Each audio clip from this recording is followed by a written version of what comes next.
Hey there, Michael Griffiths here, founder of Referral Marketing Guru, and welcome to this week's Get More Referrals Today podcast. Today, I'm going to dive into something which I know stops a lot of people because it's a very logical way to think.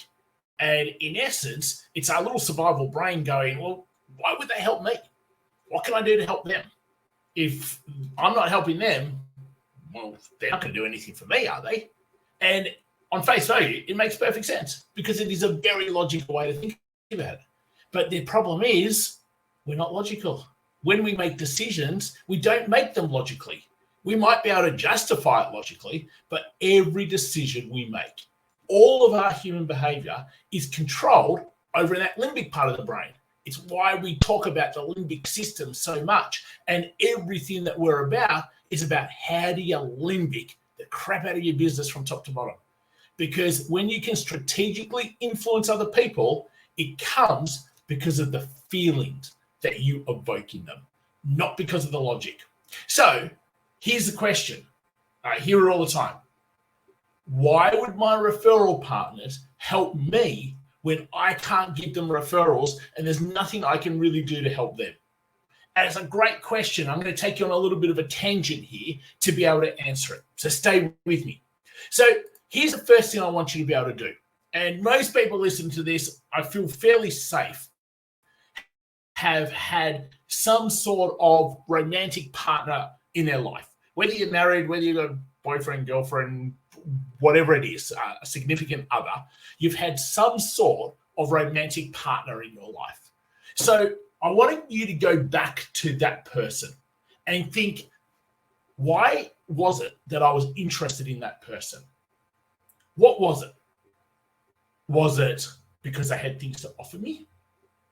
Was it because of the value they provided? Was it because of the bond and trust you created? Was it because of the fun that you had? When you think about, and even if you haven't had a romantic partner, go with a really close friend. What made you become really close with that person? And now it's easy to go, well, you're talking about social, or you're talking about personal, and I'm talking about business and referral partners. How they're the same? They are 1,000,000% the same. And the thing is that because we're in business, or we're talking about it in a business context, we forget the natural laws of human behavior in the universe. That people will always help people that they feel close to, that they resonate with, that they create some bond with. And that is the number one thing that we need to focus on.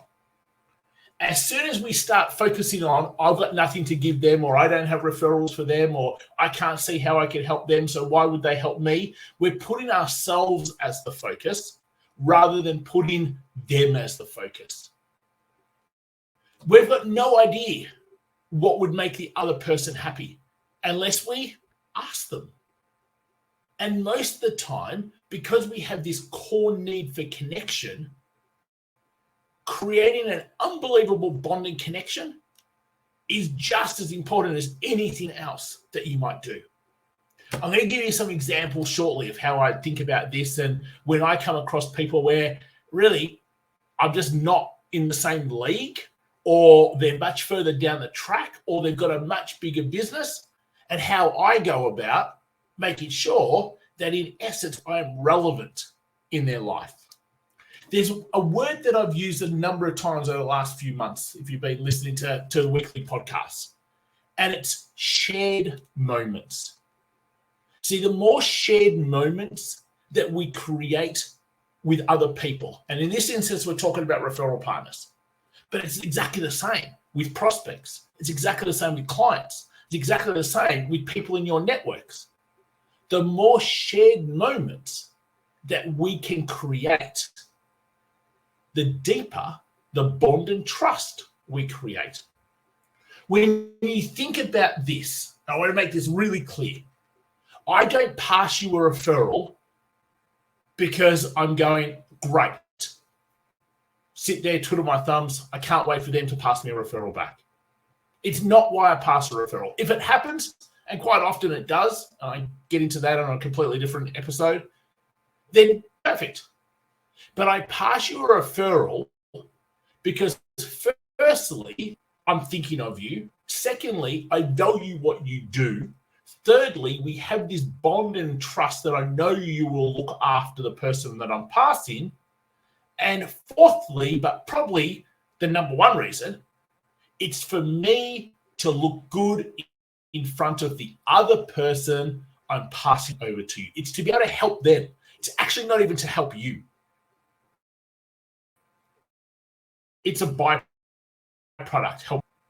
What I want to do is impress the other person. Now, this happens pretty much all on a subconscious level. You don't sit there and think about all those steps. I do because that's what I'm supposed to do. Okay, but on a subconscious level, that's actually why you refer people, because the person you are referring on, you're impressing them. You want to look good for them. You want to help them for whatever reason. The person who's receiving the referral happens just to be the lucky benefit of it. But if you don't trust the person, or you don't have a bond with that person, or you don't value what that person does, or you don't have some sort of close connection, well, you're never going to give that to that person. So I had someone who asked me the other day, do you know a good mortgage broker? I picked one of the 1,000 that I know. But in essence, only one name came to the top of my head of who I would pass on to them. And yet I know lots of them. So why didn't any of those other people's names come up? We have no shared moments. Or whatever shared moments we have been so long ago, they haven't continued, that I don't feel to that. So that first thing that needs to be to know, yeah, they're not going to let me down. Because in essence, that's what I really care when I send a referral. See, so many people go, well, if I just do a good job, or doing a great job is what it's all actually all about. It's not. There's so many people who do a great job that would never get a referral because they haven't created the bond or the closeness or the shared moments to be able to actually get the referral. See, doing a great job and not letting your referral partner down, it's not a feather in the cap. It just should be what happens. So I'm going to assume from this point forward that you're going to do that. So therefore, what's the next part that we need to make sure that we get right? Well, it's creating these moments with the other person. So let me come forward a bit here and let's look at this problem that people get stuck with. But I've got nothing I can do to help them right now. What a load of rubbish. There are so many different things that you could do to help them. But because we've got the blinkers on, you're only thinking on a single path. And that usually that single path is, I can't find referrals for them. How do you know they even want referrals? How do you know what it is that could be the best thing for them? Unless you ask them and you actively listen to them and you get curious about finding out more about them. See, so many times, I don't need a referral back when I pass someone a referral.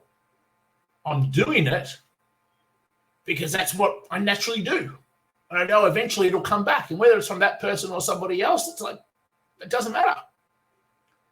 But for some people, connecting them to somebody else that could open doors for them.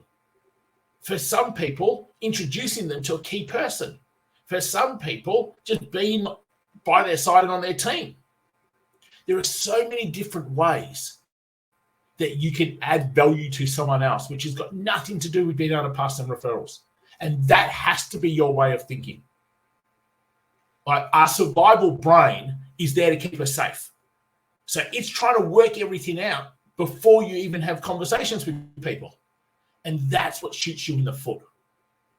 Your survival brain actually isn't helping you because you make up all these stories in your head to what you actually think is supposed to happen, or what you're supposed to do, or why they're going to help you if you do this. And if I go A and B and then C, then hopefully D and E and F will happen. And most of the time it doesn't. And most of the time you sit there paralyzed doing nothing, because you've made up this story that they're not going to help you because you can't do this for them. And it's actually not even what they want. So what we've actually got to do is get into conversations with people, build bonds and shared moments with them,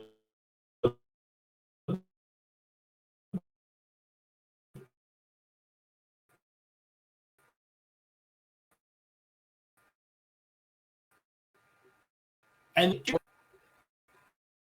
so the key becomes to be able to help someone get curious about them, to be able to make sure that someone wants to pass you referrals, create more shared moments with them, create deeper bonds with them, not business surface level garbage, real bonds, real relationships, understand about them, understand what lights them up, understand their family, understand hobbies, go do things where it's fun and there's laughter.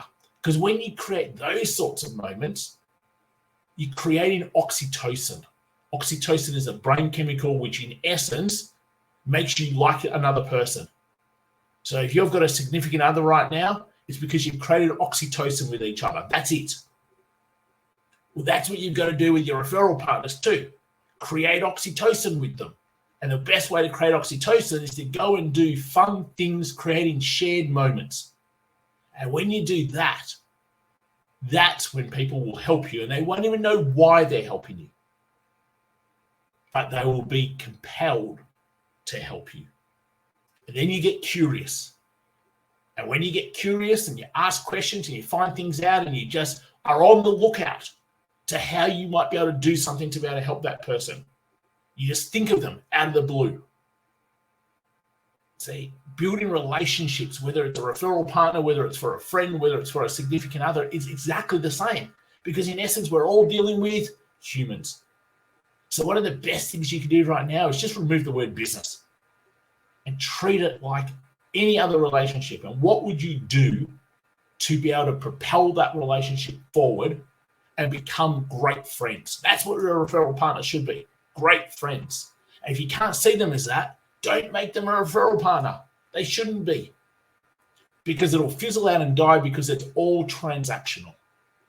And that's not how great referral partners are created. So quick little insight. What would I do if I had somebody who I knew I would love to be a referral partner with, and I don't know whether there's going to be a great fit or not? And that's the first thing. Can't go in there with preconceived ideas and preconceived thoughts and thinking that you know it and tell yourself a story. You've got to go in curious. You've got to go in ready to listen and to just ask questions and to be able to find out and to have fun. So they're the first things that I'm looking to be able to do with another person. Then I'm looking to constantly ask myself, okay, how do I create more shared moments with this person? How do I create deeper moments with this person? Hey, maybe all of a sudden I'm in their area, let's go grab coffee or let's go have lunch. If you're only transactional thinking, no one's going to help you. And unfortunately, that's what we're falling into. We're falling into an online transactional thinking mode. Get back to real relationships, real human relationships. And that's how referral partners are truly created, where they want to help you. Even if you do nothing at all, they will still help you, but you will find ways to help them because they'll let you know how to be able to help them. So hopefully it's been super helpful. As always, make sure you share this with one other person who right now is struggling with referrals. Let them go listen to the episode. Send them the link. Follow us, YouTube, Referral Marketing Guru. Subscribe to your favorite podcast platform, whichever one it happens to be. Just search Get More Referrals today. And as always, love to be able to follow the conversation on our socials. So just pop onto socials, look for Michael Griffiths, Instagram, LinkedIn, Facebook, and can't wait to see you again next week. Okay, all take care. Have an amazing week. Go create those shared moments. I'll talk to you real soon. See you later, all.